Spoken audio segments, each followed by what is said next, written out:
Welcome to Storycomic Presents, where we interview amazing storytellers and artists. This is episode 254.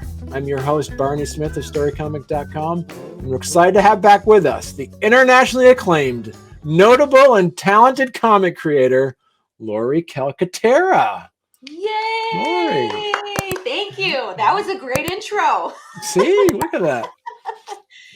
But this is your Kickstarter coming out, and you're talking about Path of the Pill Rider issue number 3 that just launched about 10 days ago. Yeah. And as of this recording, we are sitting on 19 days left. It's already met its goal, which is super exciting. And now we are just sitting back and waiting for enough funding for a colorist, correct?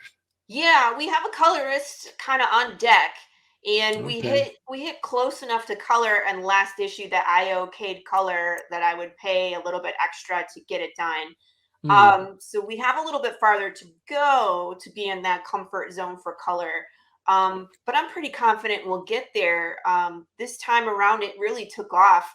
We were funded in about 7 days. My last 2 campaigns, it took about 28 days to 25, 26 days, depending on which campaign you're looking at. But it almost took the full 30 days where we would get to like 90%. And then like the last 10% is just grueling, like, come on, and then hoping to get, far enough to do color. So we got far ahead in the beginning, and we're in that part where it just kind of slows down. And that's typical in a Kickstarter from my experience.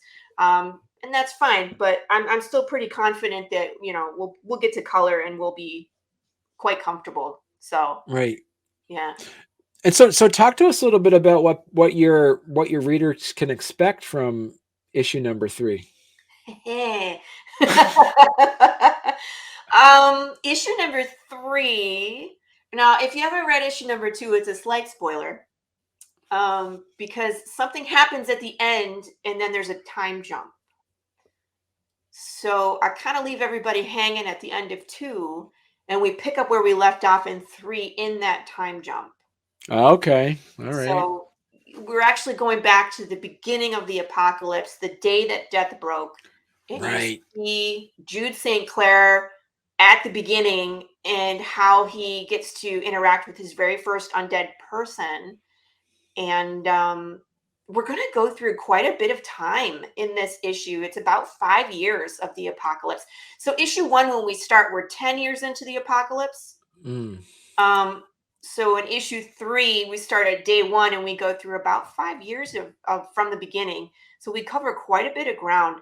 So all that stuff that I've kind of been hinting at, like the social unrest, the riots, the government overstep, the ethical issues, that all starts in this issue. So you'll get to see more of what we've been hinting at. Finally. Right. And what I love about the series, so give people a little bit of background on how, for those that haven't read the series yet, how is this different than, say, The Walking Dead or The Last of Us? Or like everything. So Path of the Pill Rider is a world where death has been broken. So your body can die, but your soul, your consciousness, it doesn't leave your body upon death. So you're still you. You're Barney, I'm Laurie, it's your mom, your cousin, your neighbor. You're still you in your body, but it's decaying while you're inside of it. So we have this new population. We have this new, in the beginning, a new minority. And these people kind of follow like dementia patients. They're not flesh-eating zombies. They're not a horde coming to rip you to shreds. They are forgetful. They can be violent. They can be detached. And as their brain decays, they become more and more chaotic. And in this world, it's not just humans, it's animals, insects, fish. Death on a whole has been broken for everything. So we have famine, we have overpopulation, we have a lot of ethical issues that come up because the undead are still themselves and thinking that they're fine for some time, but it's like, should you be able to drive a car, or own a firearm, or own property, or vote? Because all of those things naturally go away in the real world. But in this world, you're still here for a while. So how long do you get to hang on to those things? So we tackle all of those issues. It's a pretty dark and difficult place to exist. So. Right. And you're planning on this being a 24 issue series, is that? Well, like, see, if we think about it as like a Netflix series, I have it like as 3 different chunks, like 3 different seasons. Season Okay. 1 is 13 issues. Okay. I'm writing into the second season. I'm 26. I'm at 26, which is like 9 issues into season 2. I don't Right. think that math Okay. is right, but whatever. Math. I'm up to issue 26. I know that there's going to be 12 in the issue in like the second season, and then I have not started the third season, but I do have an ending. So, Okay. like you said, Barney, I'm just going to be writing this until I'm 85, producing for the rest of my life. Now, as time goes on, we'll be able to do more and more. The audience will get bigger, and then when we raise extra funds on the Kickstarter, we can just keep going. You know what I mean? right. We don't have to Kickstarter for one issue. Maybe one Kickstarter covers 2 issues, and we just go. So Right. that would be the plan. And now, and so I guess from a creative perspective, is this?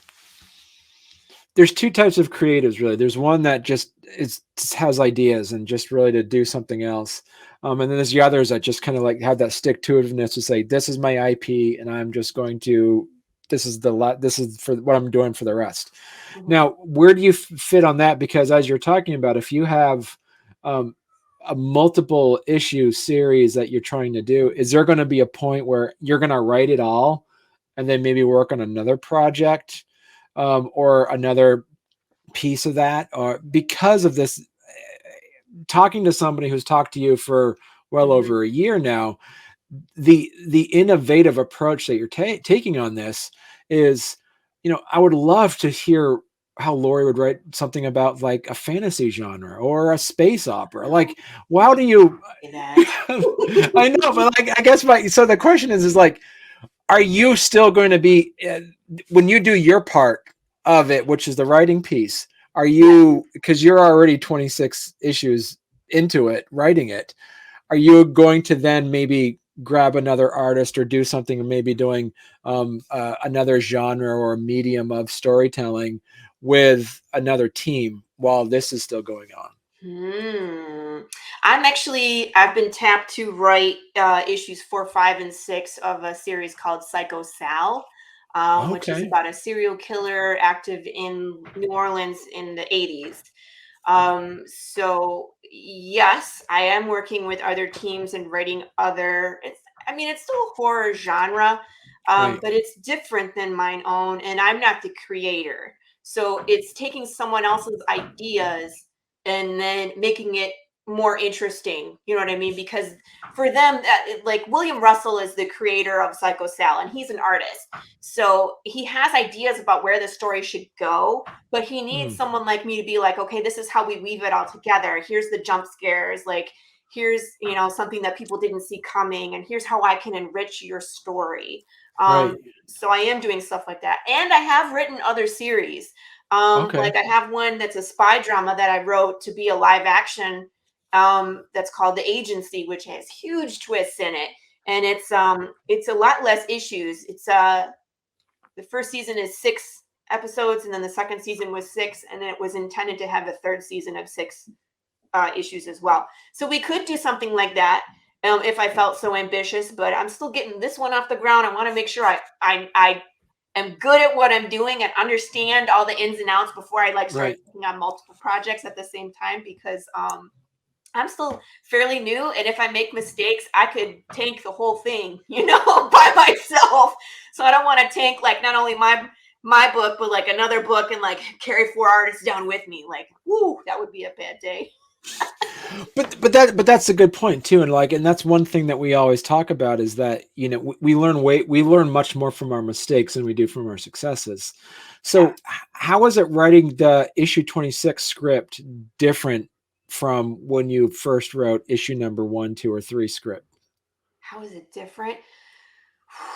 It's a lot more in depth. Well, I mean, when I wrote Path of the Pale Rider, the first 13 issues, it's actually one script. It's a movie script because I came from production. I was a stunt woman and I managed a fight choreography team. And I started writing for web content for this production company in Detroit. So when I wrote that, it was a complete thought and I had to break it up into issues. So now the difference is I'm writing as issues, right? So I'm writing thinking it's 24 pages and these are all the boxes I need to check in each issue. Like we need to have character growth. We need to have, further the story. There needs to be something that's exciting, but ultimately I'm trying to get to like the end of this series, this chapter of Jude's life. So that's, I think, different in that way. Plus everybody in the second season already understands how the world works, like really cause big, drama and fight scenes. And I have like this huge battle crafted at the end of the season that I couldn't necessarily do in the first issue because all the characters aren't introduced or developed, or you know what I mean? There's so many things about the world that are really the antagonist of the series is the world. So I have to show all these aspects and take you through the world building kind of in season one. Jude figures out the answer to the question, what broke death, in the first season. And then after that, things take a hard left turn and we go from there into season two. So. Right. And so, because I remember I was, following along on your other interviews you've been on, and you did mention that your artist kind of pointed out that this is a lot of dudes in this. Yup. He was like, Laurie, you just keep writing man one and man two. He's like, I turned this one into a woman. I'm like, that's fine. Until we got to the fight scene, and then it wasn't fine because Jude would never punch a girl in the face. And then we had to rethink the fight scene of how she would get knocked down. But it actually became comedic. Like she would stand up and like Jude would punch one of the other dudes and then he would fall backwards and knock her back over. So it was kind of funny and it worked out. But yeah, but that's one of the things about my script. I'm just like, I'm killing so many people. These just become like fodder in the background. So that's why, Marco's like, where's the girls? And I'm like, they're there. We just haven't gotten that far. But that was one of the drawbacks, I think, of taking a script and then turning it into issues, is because like issues 1 and 2 were really the intro to the movie, right? It's like Jude coming in. It's like where the credits will be rolling would be issue number 1, where he's riding his horse through all the different dilapidated infrastructures. And I just rewatched Magnificent Seven, the redo with Denzel Washington and who's the guy from Jurassic Park? Oh, Chris Pratt. Chris Pratt, Ethan Hawke, Vincent D'Onofrio. There's more. I can't remember all their names, but they're all in there. And that's the credits. Like is Denzel Washington riding his horse through the desert, and I was like, this is the beginning of my comic, right? So that's kind of like one of the drawbacks, is like that would have happened seamlessly 1 and 2, and then we would be back in the past, and then it's like, okay, now we're gonna get the meat and potatoes, and it's just seamless, So breaking it up into issues, it's like, oh, we're all the girls. They're there. We just haven't gotten there yet. Damn it. And so let's talk to us a little bit about what some of the new things that people can expect from this Kickstarter. That's typically what people get on my Kickstarters, is that they get the issue, they get the cool variant art, and I'll always do like new rewards. The new rewards on this campaign are the hot sauce, the Big James Funko Pop. Like, oh my gosh, if people like Funkos and you're a collector, get this one. Because all the rest of them that I have planned are people. And Big James is so flipping cool. Yeah. Right? And I can only make 5 of them because they're so complicated. The sculptor was like, I can only promise 5 by the date that you promised them. Right? Because I was like, our goal is to be done by July. You can't have until Christmas to make them. these Funko Pops are so cool, but Big James is a giant and it's actually in 2 pieces. So on this one, you get the Big James Funko, you get a Big James t-shirt, and then of course the comic. If you want the Big James cover with that, why not? Let's round it out. Make it a Big James fan club. Right. So the back cover of issues 1 and 2 have riddles. Issue number 3 will be the same. It's a different type of riddle. Like the first one, we did a red reveal. The second one is an actual riddle, but it's written in American Sign Language. So you have to decipher the words and then answer the riddle. Right. And when you do that, it will actually trigger something to happen. You'll get an interaction with one of my characters, which is cool. That one. Riddle number 3 is going to be a little different. It'll be Okay. nothing that you really have to solve. It'll be more about a walk through Laurie Calcaterra's brain. And Okay. there'll be multiple choices, and one of the choices is correct. So if you hang in there and you find the right answer, you'll get rewarded with something from Path of the Pale Rider. But the rest of them are still a treat. If you like the things that have influenced this book, like spaghetti westerns and zombie movies and martial art thrillers and just silly cartoon stuff, Right. that's what you're gonna see when you're solving issue number 3's riddle. Okay. One of the things that a lot of people talk about your work is that it's and it, like you say, is interactive. There is lots for those that are fans of Path of the Pale Rider. You can get T-shirts, you can get stickers, you can, as you say, you can get Funko Pops. Mhm. What are some of the things on here that you feel really proud of, besides the Funko Pop piece that you mentioned, that you're really excited about because it's something that you kind of wanted yourself and you're pretty excited to see the feedback from your readers? So 2 things. All right. One, there's an add-on, which is the Choose Your Own Adventure book. Okay. So if you missed it last campaign, you can still get one this time around. And it's a 60-page manga-sized book where it's a choose your own adventure story. You get to That's run awesome. bounties in the world and you get to interact with the type of characters you see in this story. You're going to get killed 7 different ways to Sunday, but like some of them are really grisly, gory, awesome deaths. Like you're going to read and be like, he's messed up. But it's awesome. And then I think I built a save point into it. So like you start at the saloon, you run bounties. If you make it back to the saloon, which is halfway through the book, that's like a save point. So you don't have to go all the Okay. way back to the beginning if you get like 3/4 of the way through the book. You're also going to see characters that show up later in the main story. So you would have more insight on these characters Oh, than cool. Jude St. Clair will, right? Because he's meeting them for the first time. There's this really terrible character that I wrote called the Skinner. He's terrifying. So you get to interact with the Skinner. There's only one way to beat him. Good luck. But if he gets you good, right? So when you meet the Skinner in Path of the Pale Rider, when Jude meets the Skinner, you're just gonna be like, run, Jude! Like you don't want to even talk to this guy. But of course, Jude has no clue who this guy is, so walks into a trap. Mm. So there's that. The ending, I think I did something really witty. So if you get all the way to the end, it's pretty cool. I don't want to spoil it. So that's kind of the first thing I really would recommend. The second one is if people are brave enough to do the super secret reward. Mm. These super secret rewards are handcrafted items created from my brain.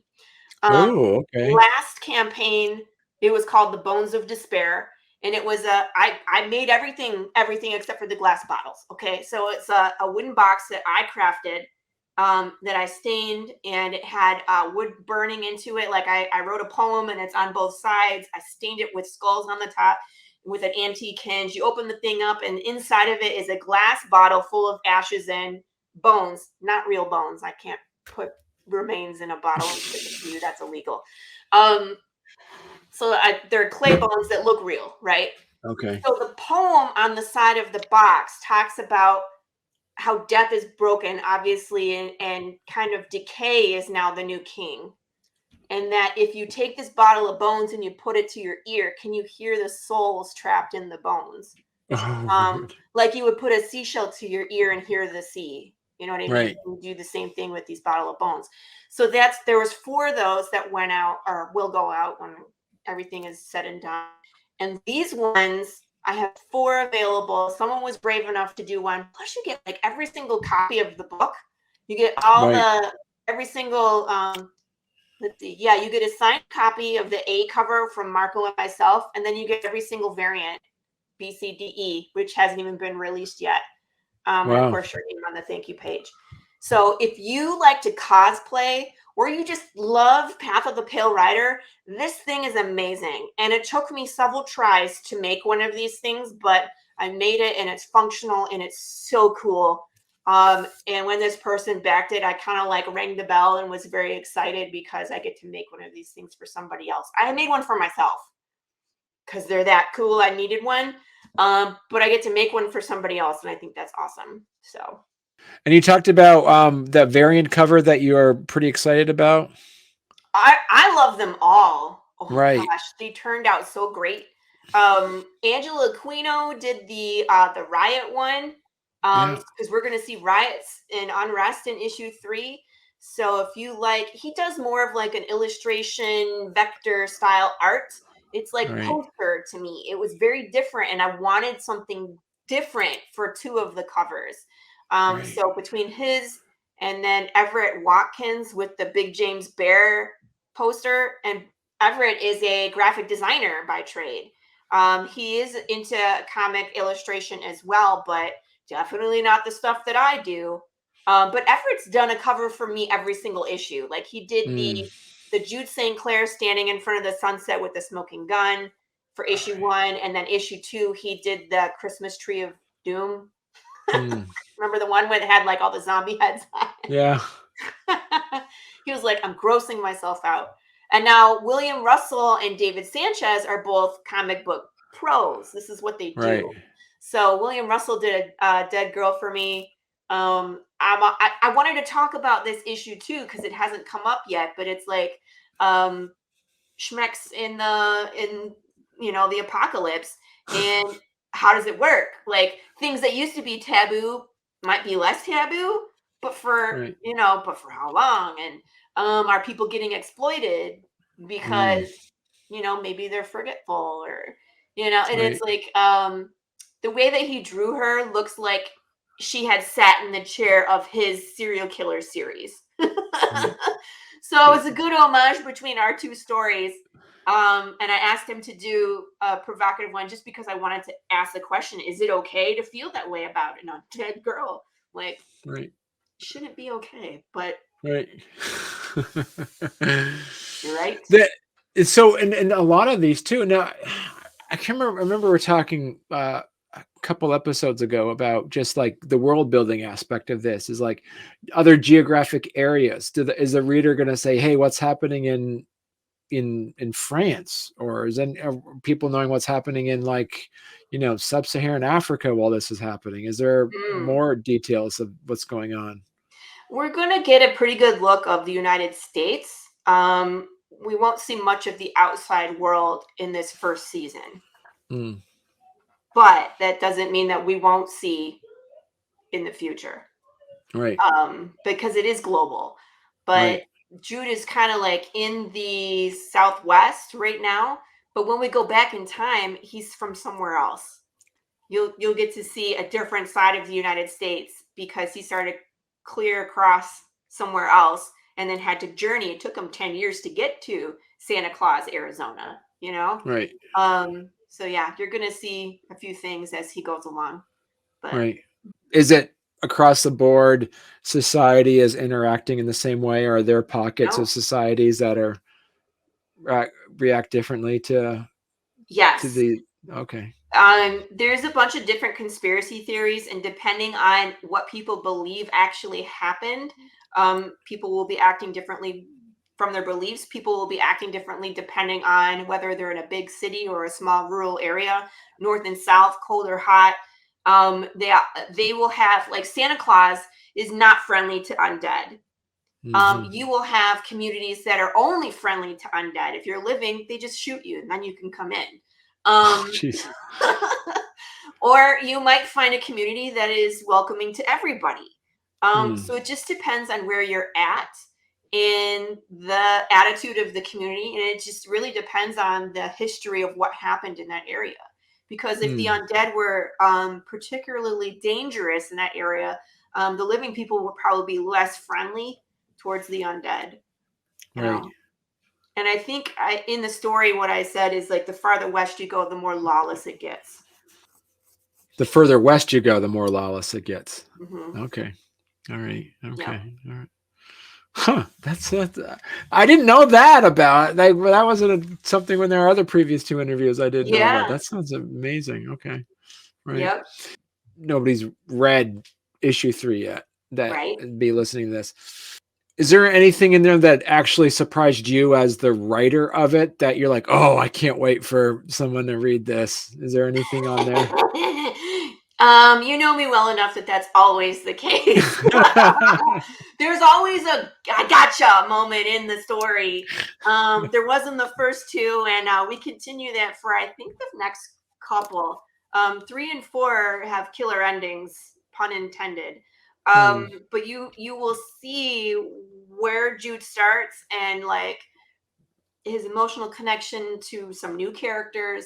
Obviously, these new characters are not in the story where we left him. So what happened to them, right?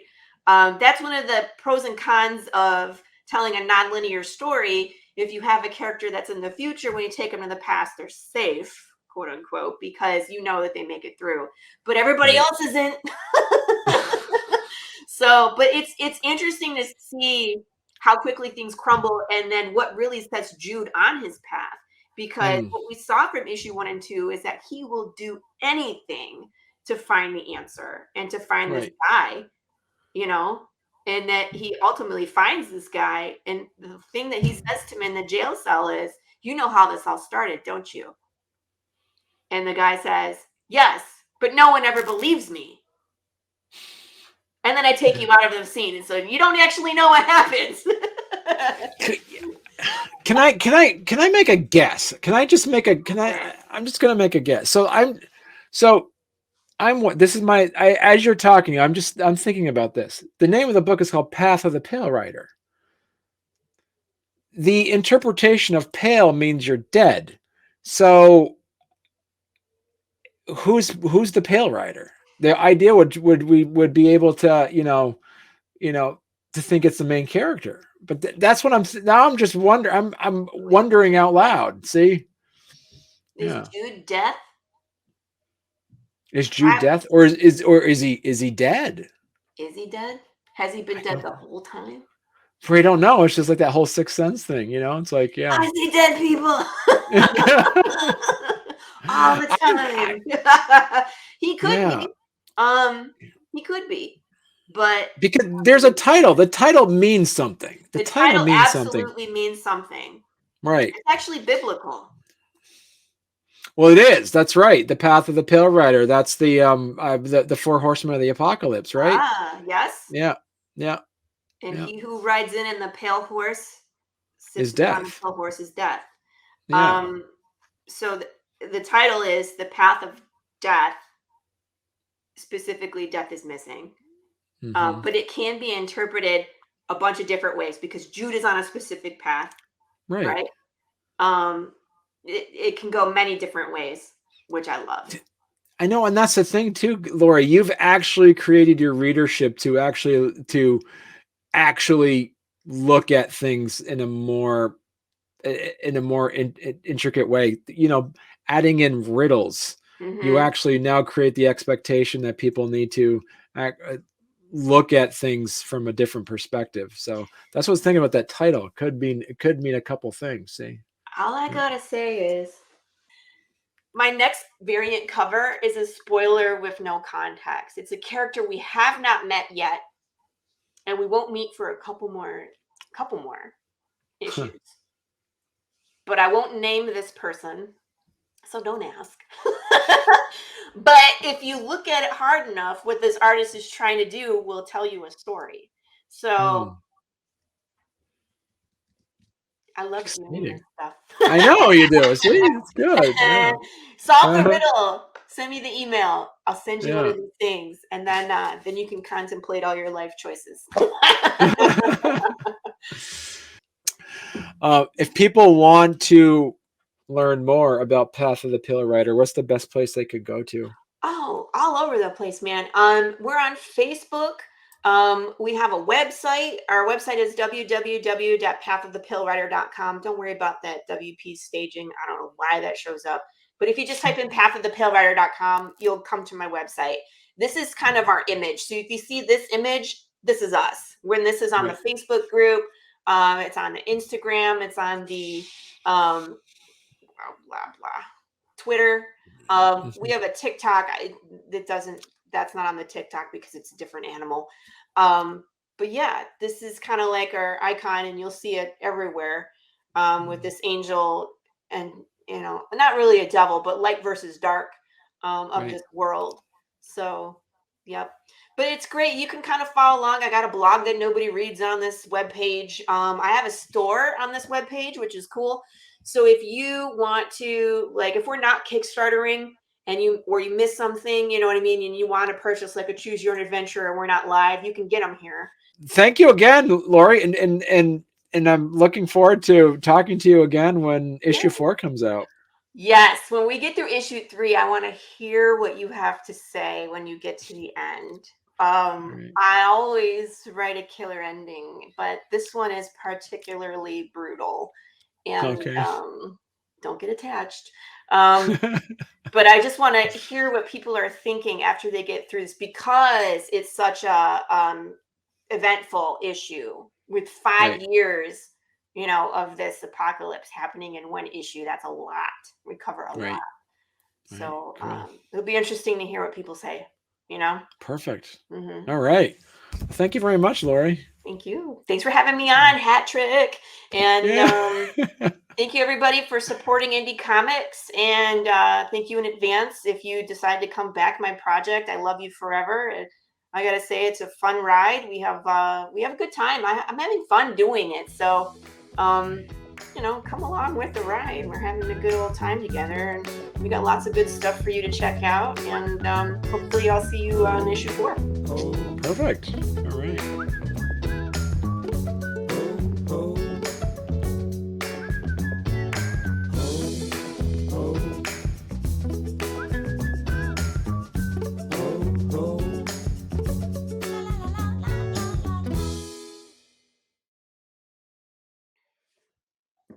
Can you hear me now? Yes. Hooray. I was like, oh no. This will be fun. This will be a fun editing group thing here. Here we go. 28. All right, cool. All right. Now I was saying, so that